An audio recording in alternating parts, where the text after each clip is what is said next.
cellarage he had lived in so long, a carol of happy birds fell on his dulled hearing, almost like a shout, jumping off all four legs at once, in joy of living and the delight of spring without its gleaming.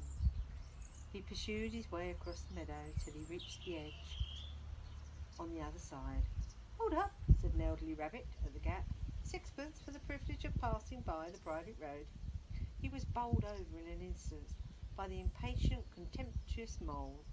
He trotted along the side of the hedge, chaffing the other rabbits as they peeped hurriedly from their holes to see what the row was about.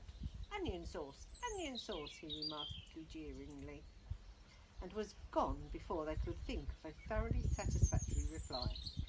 Then they all started grumbling at each other. "How stupid you are! Why didn't you tell him?" "Well, why didn't you say? You might have reminded him," and so on in the usual way. But of course it was then much too late, as is always the case. It all seemed too good to be true. Hither and thither through the meadows he rambled busily, along the hedgerows, across the copses, finding everywhere birds building, flowers budding, leaves thrusting, everything happy and progressive and occupied. And instead of having an uneasy conscience pricking him and whispering "whitewash," he somehow could only feel how jolly it was to be the only idle dog among all the busy citizens. After all, the best part of a holiday is perhaps not so much to be resting yourself as to see all the other fellows busy working. He thought his happiness was complete when, as he meandered aimlessly along, suddenly he stood by the edge of a full-fed river. Nevertheless, in his life had he seen a river before. This sleek, sinuous, full-bodied animal, chasing and chuckling, gripping things with a gurgle and leaving them with a laugh, to fling itself on fresh playmates that shook themselves free and were caught and held again. All was a shake and shiver, glints and gleams and sparkles, rustle and swirl, chatter and bubble. The mole was bewitched, entranced, fascinated. By the side of the river he trotted as one trots, when very small, by the side of a man who holds one spellbound by exciting stories. And when tired at last he sat on the bank, while the river still chattered on to him, a babbling procession of the best stories in the world, sent from the heart of the earth to be told at last to the insatiable sea. As he sat on the grass and looked across the river, a dark hole in the bank opposite, just above the water's edge, caught his eye, and dreamily he fell to considering what a nice, snug dwelling place it would make for an animal with a few wants and fond of a bijou riverside residence, above flood level and remote from noise and dust.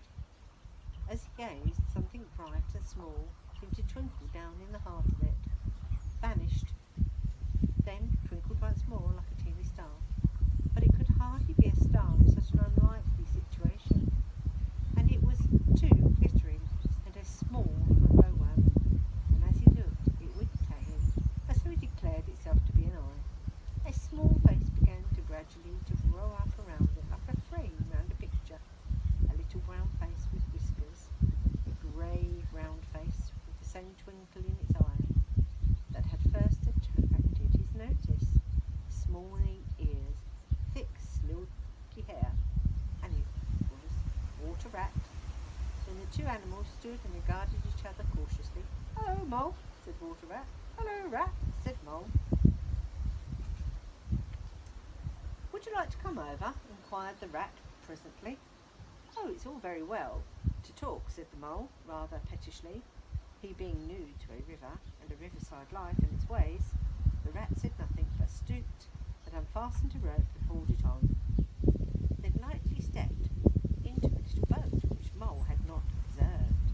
It was painted blue outside and white within, and was just the size for two animals, and the Mole's whole heart went out to it at once, even though he had not been fully understanding its uses. The Rat sculled smartly across and made fast. Then he held up his forepaw as Mole stepped gingerly down. Lean on that, he said. Now then, step lively. And the Mole, to his surprise and rapture, found himself actually seated in the stern of a real boat. This had been a wonderful day, he said, as the Rat shoved off and took to the sculls again. Do you know, I've never been in a boat before, in all my life. What? Cried the Rat, open-mouthed. Never been a... You never... Well, what have you been doing then? It is so nice as all that, asked the Mole shyly, though he was quite prepared to believe it is, as leant back in his seat and surveyed the cushions, the oars, the rowlocks, and all the fascinating fittings, and felt the boat slightly sway under him. Nice? It's the only thing, said the Water Rat, suddenly, as he leant forward for his stroke. Believe ye me, my young friend, there is nothing, absolutely nothing, half so much worth as doing as simply messing about in boats. Simply messing, he went on dreamily, messing about in boats, messing. Looking ahead, Rat. Look ahead, Rat, cried the Mole suddenly. It was too late. The boat struck the bank full tilt.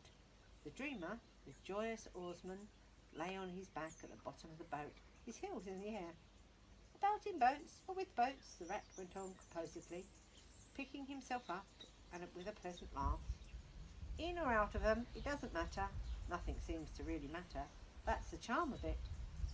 Whether you get away or whether you don't, whether you arrive at your destination or whether you reach somewhere else, or whether you never get anywhere at all. You're always busy, you never do anything in particular, and when you're done, it's there. Always something else to do.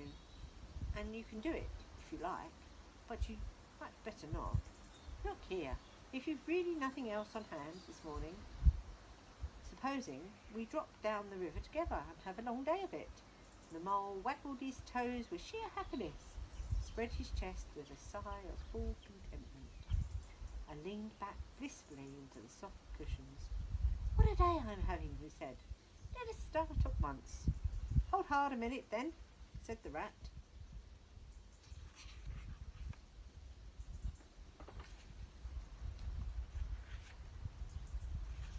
He looped the painter through a ring in his landing stage, climbed up into his hole above, and after a short interval reappeared, staggering under a fat wicker luncheon basket. Shove that under your feet, he observed to the Mole as he passed it down into the boat. Then he untied the painter and took the sculls again. What's inside it? Asked the Mole, wriggling with curiosity. There's cold chicken inside it, replied the Rat briefly. Cold tongue, cold ham, cold beef, pickled gherkin, salad, fresh rolls, cress with spotted meat, ginger, beer, lemonade, soda water. Oh, stop, cried the Mole in ecstasy. This is too much. Do you really think so? Inquired the Rat seriously. It was only what I always take on these little excursions. And other animals are always telling me that I'm a mean beast and cut it very fine. Then the Mole never heard a word. He was saying, absorbed in his new life, he was entering upon, intoxicated with the sparkle, the ripple, the scents, the sounds, the sunlight. He trowed a paw in the water and dreamed on waking dreams. The Water Rat, like a good little fellow he was, scullied steadily on, the forebore to disturbing him. I like your clothes awfully, old chap, he remarked, after some half an hour or so had passed. I'm going to get black velvet smoking suit myself some day, as soon as I can afford it. I beg your pardon, said the Mole, pulling himself together with an effort.